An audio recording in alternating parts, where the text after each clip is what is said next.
Hello and welcome to another episode of the Bogey Men Golf Podcast. And in this episode, I'm joined by the 2024 winner of the KPMG Women's Irish Open, Annabel Dimmock.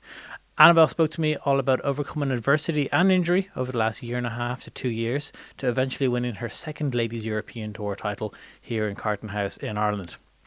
Now, all of our coverage is brought to you by Sports Direct. As you know, Sports Direct are a proud premium partner of the KPMG Women's Irish Open and have been for the last couple of years. They've been a big partner of ours as well. And if you want to go check out Sports Direct, you can go check out any of their stores across the country or go visit sportsdirect.com. Golf starts here. Now, without any further ado, here's Annabel Dimmock. So, Annabel Dimmock, the 2024 KPMG Women's Irish Open champion. You've had 48 hours or so now to Yeah. recover and let it sink in. How has it all been? Yeah, it's been good. It's been quite overwhelming. I've had, so much love on social media. I've had my phone's been blowing up. It's still pretty hard to message people, because my phone, like the people that I normally message are so far down. Just to text my boyfriend, obviously I'm having to like find his contact, which is funny. But no, it's been amazing, honestly. Everyone has been sending me lovely messages and yeah, it's just I'm still on cloud nine. Because it's 5 years since your first win when in Jabra. Yeah. Um, a bit of a break in between the two wins. I say you must have been relieved more than Yeah, anything to get this it's win. weird. It's weird. Obviously, I'm a two-time champion now, but to be honest with you, it's been such a long time that like feels like my first win again, you know? Um, a lot's happened between 2019 to now, and like my I play a different golf game, and my like this week I played comes so different to how I did when I think back to how I used to play. I used to play extremely aggressively. Like I used to go for everything and things like that. But this week I played a lot different. I think I matured a lot in the last 5 years as a player. Um, and yeah, to be honest with you, it feels like my first win because it's been such a long time and it feels like a lifetime ago. The Irish Open's a tournament that obviously is only back 3 years, but when it first came back 2 years ago, you were in the hunt again to win. You Yeah, just narrowly missed out in the playoff. And again, even last year, you were very close to being in contention and being in the mix as well. It seems like yeah, it's a tournament, even though it's a new venue, it's a tournament you really, really want to win or great winner. yeah. I think the fans in Ireland treat me so well, and everyone's spurring me on and stuff like that. I think that helps there. And obviously, I've had a couple of good finishes in Ireland, and I wasn't really thinking about winning necessarily. Um, I wasn't really thinking about winning necessarily. I'd actually had quite a hard weekend the weekend before at my coach's, I wasn't hitting it great. Um, I actually had a bit of a breakdown in the lesson with him on Saturday and Sunday. I went and saw him before I flew to Ireland. And it was a tough lesson. And in the end, all we did work out was that I just need to work on my tempo this week. I wasn't quite getting the swing changes that he was trying to get me to do, and I was getting quite frustrated in the lesson. And in the end, the only thing that I came away from the lesson is just to slow my swing down a lot. And that was all I was thinking about last week. I wasn't thinking about really anything technical. I was just trying to keep a good rhythm. And because I was so focused on doing that, only when it got down to the last that I was like, wow, I could actually win this here. Even That's with the two-shot lead on the last day, I still wasn't thinking about winning. I knew I had to go out and do a job. And I said to my dad at the start of the week, if I can stick to swinging it in this tempo and that's a win for this week and it's going to set me up for the rest of the year. And yeah, instead I went and won it, which definitely did set me up for the rest of the year. what you're talking about the hard conversation you had with your coach there the weekend Yeah. before. That all stems from the injury, I imagine, does it? Yeah, it does. I it's been, to be honest with you, it's been a lot mentally in my head. I haven't, my coach has been telling me for like a couple of weeks now, there's nothing wrong with my swing. And I get to tournaments and I start panicking and feel like I'm not hitting it good enough.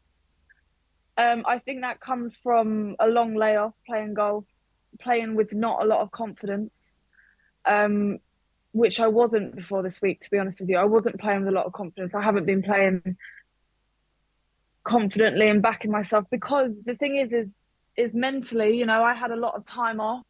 and I'm playing against girls that have been out there for the last year playing under pressure, which is practice that you can't replicate at home.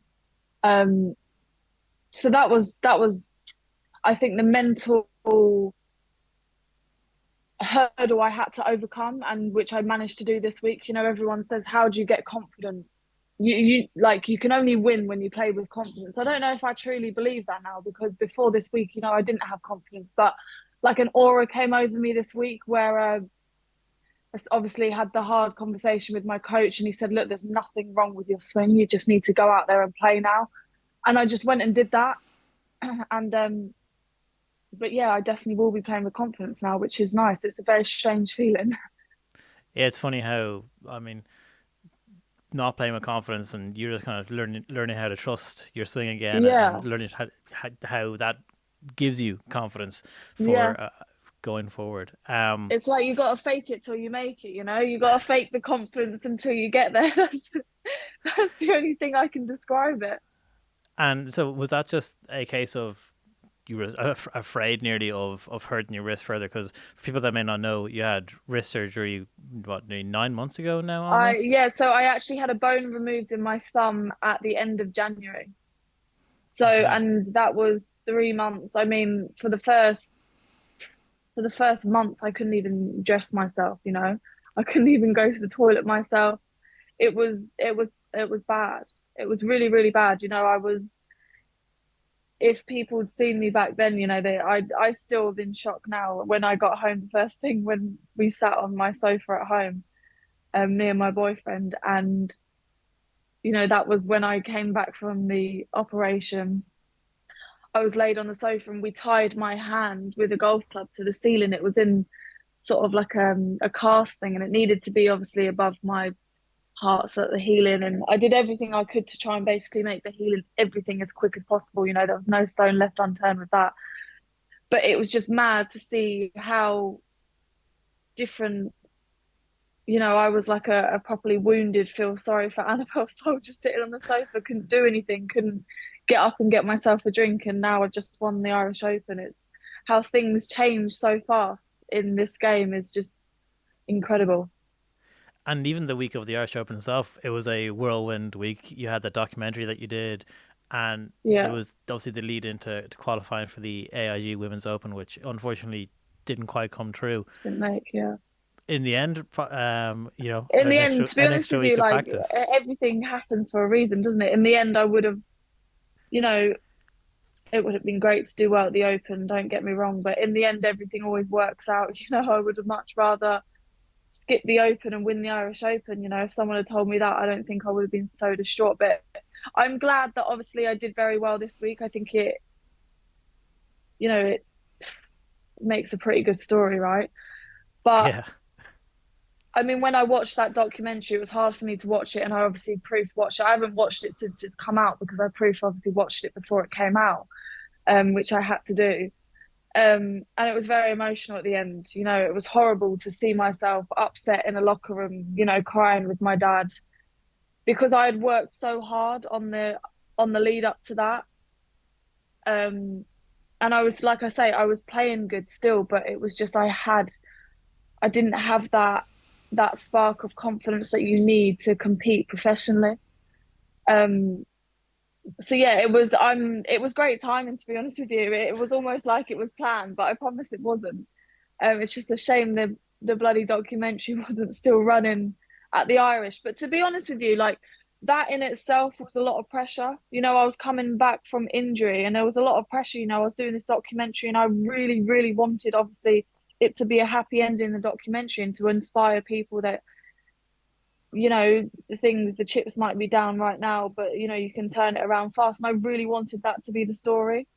And obviously it never worked out to be that. It was kind of like I always said to Adidas when they were doing the documentary, I need a plan B. I need a plan B story because this is a lot of pressure.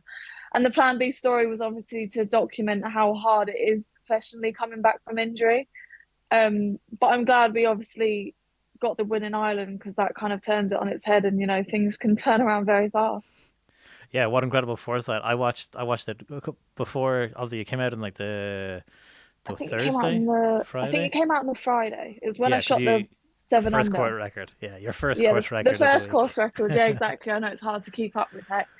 Wow, geez, you've had some week. I remember watching that first, and then like your dad. Obviously, we've met a couple of times, and he's Yeah, absolutely lovely.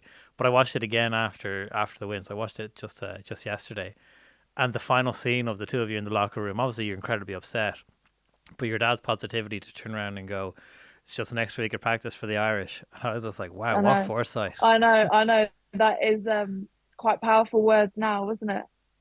I know a lot of people have commented on that. It's that was a tongue in cheek just to, my dad's very good at when I'm upset, he's very positive. He'll switch it on its head very, very fast and won't allow myself time to be in that sort of that depressive state of feeling like, oh my gosh, everything's against me. You got to switch it. In professional sport, you have to be able, your bounce back ability has to be 100%. Otherwise, you'll get far too bogged down. Golf is a sport where you lose 99% of the time. So if you don't have a positive outlook and can bounce back and switch things and change it to a positive to push you on and make you more motivated to work hard, then it's very hard to pull yourself out of the dark times. But my dad has been a massive instrumental part of my golfing career. And it shows in that documentary, where he turns and said, look, we've got a week of hard work now before we go to the Irish. And all of a sudden, instead of me being in that sad state, then I'm in like a motivated state. You can channel it. Do you know what I mean? You could sit there Mm. and be upset, which I did. There was a lot of tears on the drive home. There was a long drive home from Scotland. Jumped straight in the car after that was filmed, that last scene. And that was quite a sad drive home, but um it spurred me on, and I didn't even have a day off that week. I hadn't had a day off when I won the Irish Open for about 3 weeks. Wow, wow. So yeah, So then, when you do come over to Ireland, obviously you've had some good success over there, some good results. yeah, The people love you. I mean, it's you're a fan favorite and yeah. have I'm been very since the lucky. I'm very tournament lucky began. they do. I'm very Uh, lucky for that, and I love the Irish. Obviously, I think it's my personality suits theirs a lot. It's happy go lucky, and come on, do you know what I mean? Pick yourself up. Big time. So then you come in and I was chatting to you briefly before the tournament began, and you were quietly confident. I think it's probably how you describe it. Obviously, I think I was just purely because when I slowed my swing down, I could feel these certain feelings in my swing that I hadn't felt for a while, and I think it came from me. I was hitting it, and I was watching that. You know where it came from? I was watching that documentary back, and in the pre-qualifier for the Open, I turned and said to the camera because I was having a couple of neck issues, mm, and I watched my swing back, and I said in the documentary, I'm going to go out there and swing easy today, and I watched my swing, and I was like, it's aggressive. Like it's erratic, it looked like I was trying to drive the green on a par five. And I watched that and I was like, well, you don't see winners, you see a lot of people swinging within themselves and, making the game look easy. I wasn't making it look easy there. And I think it came from me trying so hard. And you don't realize you need to come back and catch yourself when you get in them states. So I came back, and when I was on the range with my dad that week, I was swinging it easy and I was hitting it great. I was hitting it great on the range. I really was. And I think I didn't really hit many shots offline all week. And it was luckily a stress-free week. I had obviously a couple. I think I had one or two drop shots, the whole week. So I was just getting the ball in play, and my iron play is good. If I can get the ball in the fairway, my iron play is pretty good. And obviously, them 2 days I putted very well where I got the course records. well, yeah, I think you're selling short the other two rounds as well because you got off to a good start, under par, right up there towards the top of the top 10 for round one. Yeah, As easy a kind of introduction to the tournament week as possible. But then talk us yeah. through the first of the two course records, the 7 under. The 7 under, yeah.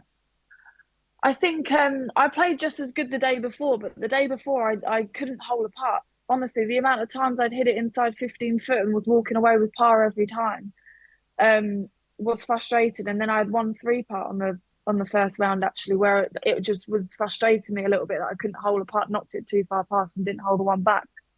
And I went on the putting green after, and I just got back. I couldn't really get my usual feeling with my putting. Worked on it for about half an hour after the first round, and then went out in the morning and just blitzed it. It was the easiest 7 under I think I'd ever done. And It then the looks next day, easy. obviously, it was like the easiest 8 under I've ever done. I don't know. It was a really weird state you get in that zone. And I was looking at pitch shots, trying to look where I can spin back and try and hole it. That's when your game is feeling and you're getting the good feelings from your game. It just felt easy. It felt effortless. What aspect of your golf game was particularly firing for you then between those, for like the first course record, second one, and then obviously round one? Because what if I was to describe your golf game, I'd say you're, yeah, for the most part pretty aggressive off the tee, and Yeah. driving's a big strength of yours. Was that the case, I that it just think puts you into good positions? that's it.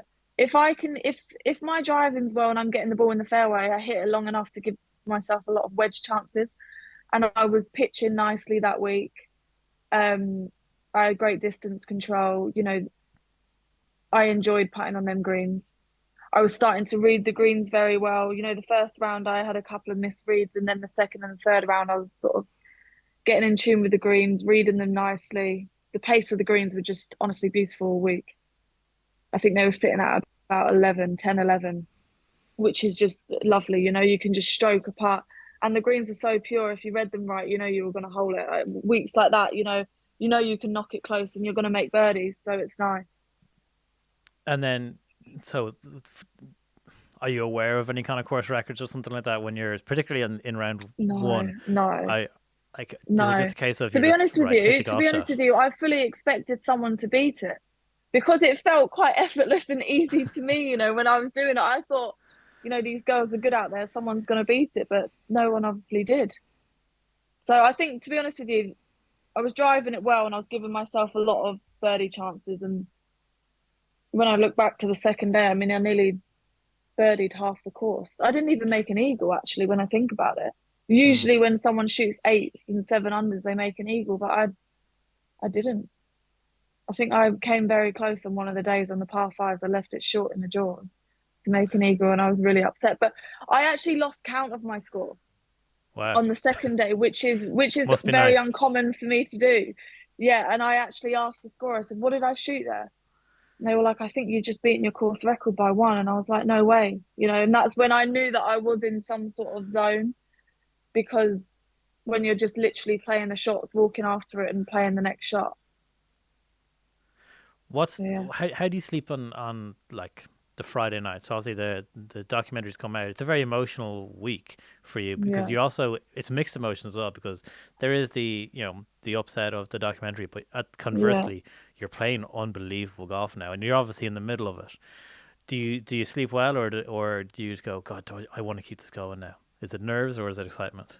Um, a bit of both.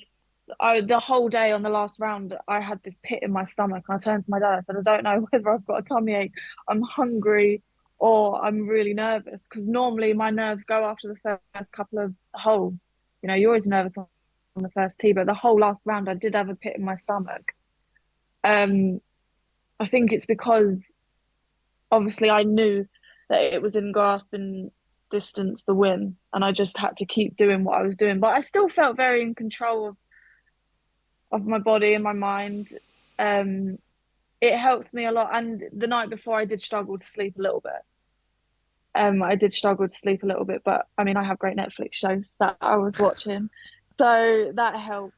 And I think just having my dad there and being able to talk to him, and he understands how I feel. I haven't actually asked him, but I'm sure he was probably pretty nervous as well. Coming into the last round, my dad's a very calming, um, like a very calming, I don't know what the word is, aura for me to be around. My dad doesn't get too excited if I get a birdie, or he doesn't get too upset. So I think he really helped me just to, stay focused and things like that. I mean, I did struggle to sleep a little bit on the Saturday night. My phone was blowing up. The thing is my phone was blowing up all week from the documentary already. People Mm. were like, "Oh, it's a great story, it's inspiring." I didn't really hear that because that documentary, I wasn't like buzzing for that to come out, you know. Um, but now I am, because obviously it shows you what I went through and how upset I was, and then look, a week later I'm on top of the world. So now I am very happy it come out. But at that point I was a bit like, I don't really want this to come out. Do you know what I mean? I kind of wanted to bury my head in the sand. So yeah, what a whirlwind. Your dad does seem like a very calming influence. Like if he was any more laid back, he'd be lying down. I saw even Yeah, after the win, exactly. even after you got the win, like obviously you put your head in your hands and you were just relief is looked to be the initial emotion, but your dad was just Yeah, there, completely. cool as you like yeah, Yeah, that's I'm nice. pretty sure I went into the hospitality and I just sort of went and said hi to a couple of people, said a couple of words.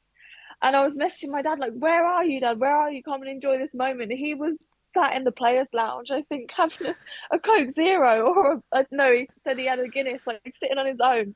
I was like, Dad, what are you doing? Like, come and enjoy this with me. And he was like, oh, I didn't realize you were doing anything. I was just leaving you to it. I was like, no, come on. He's just, but my dad is very, very, like I say, yeah, calm. And like you said, if he was any more laid back, he'd be laid down. I think he was just tired from carrying that tour bag around all week, to be honest. I can imagine. Yeah, it looked like a heavy old bag. Yeah, it was, had everything. Yeah. So then when like comes down to the stretch, we'll call it like 13 to 18, Pauline Roussan Bouchard makes her run. She makes a clutch put on 18 to save par, probably about 15 footer on the 72nd hole to save par Which to save I 19. which I didn't know. I actually thought I heard the roar from the tee Hmm. and I thought, oh God, she's just made a birdie. So I thought I was going down 18, having to make a birdie. Okay. And then when I got out to the green and I looked over at the board and I saw she was on 19, I thought that can't be wrong. Surely they can't have that wrong for me. So then I looked and I was like, oh, obviously that was for par. Or I thought maybe she bogeyed 17. I didn't know what happened, but I generally did think from the tee that she'd made birdie. So that was my mindset. And then obviously I was looking at about a 12-foot putt, but it kind of changed it a bit. I was looking at that putt thinking, right, bang this in, do you know what I mean? Back of the cup. Hmm. And then it kind of threw me a little bit. And that wasn't actually my best stroke, that last stroke on the last where I just left it short. Right. And then I did exactly the same thing in the playoff again. That putt moved a lot, to be honest. But yeah, and then got into the playoff. So Yeah. And from there on out, it was the victory. Like I said, you yeah, mentioned once you got the win, you put your head in your hands and raised your hands and joy, but also what yeah. looked like a little bit of relief. What was the overriding emotion? I was trying not to cry my eyes out, to be honest with you, because I thought I'm gonna have to do an interview in a minute and I'm gonna have mascara all down my face. So um I did. I burst into tears like straight away, and then my dad. Um, but yeah, I don't know. It's just it was it. To be honest, the whole thing's a bit of a blur still. I can't really remember the emotions. I remember coming off the green and thinking, "Oh my gosh, all these kids here! I'm gonna get bombarded now." But I was obviously happy to sign, and it was just a sigh of relief, honestly, to have my dad there to hug me and it was just because my first win, obviously, my dad wasn't there. So to have him there on my second win, it's all still a blur. And honestly, I'm only piecing it together, the emotions, by looking at the pictures. But I just remember the disbelief when that putt finally went in because I didn't think about the win really, and until that putt went in. I just remember my dad. I don't know if you saw on the camera view, all he was doing was whispering in my ear, "You're just on the green at Wentworth. You're just on the green at Wentworth. Don't take any more time." And I just walked up to it and just thought, right, try and get this over and done with as quick as possible. Like I would treat no other putt. I probably wouldn't even line that putt up anywhere else. And I just thought, bang, do you know what I mean? Bosh, in you go. And that was the moment I was like, oh my gosh, I'm the Irish Open champion. And yeah, it was incredible. I mean, obviously the crowds around 18 green for the second playoff hole were Oh, the open crowds arms. were Everyone was incredible. And brilliant. the Yeah. best thing was is they were all running up and down the hole. I thought they'd all wait by the green, but they weren't. They were running up and down and I could see them and they were all cheering me on as I was getting the buggy back, which was amazing. Do you know what I mean? Getting shouts out from the crowd, which helped me. I think it probably settled me a little bit as well. You spoke about your dad being here for this win, and obviously he's been at all three of the Irish Opens now. You made a Yeah. joke that your mom your mom wasn't here this week Yeah. again, even though she is Irish. Even though she is Irish, I know I made a joke in my winning speech saying she does exist, I promise you. But my mum is like the most free spirit mum you've ever met. She goes away. She was on the like a girls' trip. She's always my mum lives the dream, honestly. Has she come back now, and have you had a chance to She celebrate has, with the she has, family? yeah, she has. And it's my dad's birthday this Sunday actually, and I'm gonna take the family out and treat them, to a dinner on Saturday night, and I'm sure the drinks will be flowing there for sure. Lovely. What you got out of Dodge pretty quick. Went back home, didn't you, that night? I did. I missed my first flight. Managed to get a flight around about 10 o'clock into Luton. I couldn't get a flight into Heathrow, but I did not care at that point. Honestly, if someone told me I was flying into Manchester and I had to walk back, I wouldn't have cared. So all my friends picked me up. Obviously, um, Alfie took the V class down, and everyone piled in the back. When I came out of the airport, and we had a fun ride home. Just obviously them telling me the stories of them watching and the reactions and stuff. So yeah, it was really good fun, just soaking it all in really on the way home. Have you recovered from the celebrations yet? No, No. not properly. I think there's going to be more as well. There's going to Rightly be more, so. I think, this weekend. Yeah. Rightly so. Oh, Yeah. 100%. The thing is, it's like with golf, you don't know when your next point of like you have to celebrate the highs because you just have to because they obviously don't come around all the time. And I really will be celebrating this. This is a thing that's happened, and I'm also proud of myself. I know that's a bit cringe, but I generally am proud of myself. So you have to celebrate it because it's a big deal to me. It's a really big deal.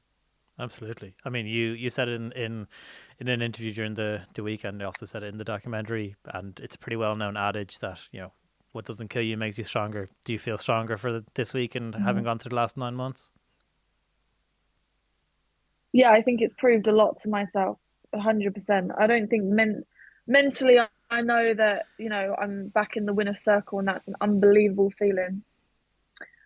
Um, but mentally, doing the documentary, that all coming out, there's been a lot of noise, going around. I've had a lot going on, obviously off the golf course, doing the documentary, getting myself back.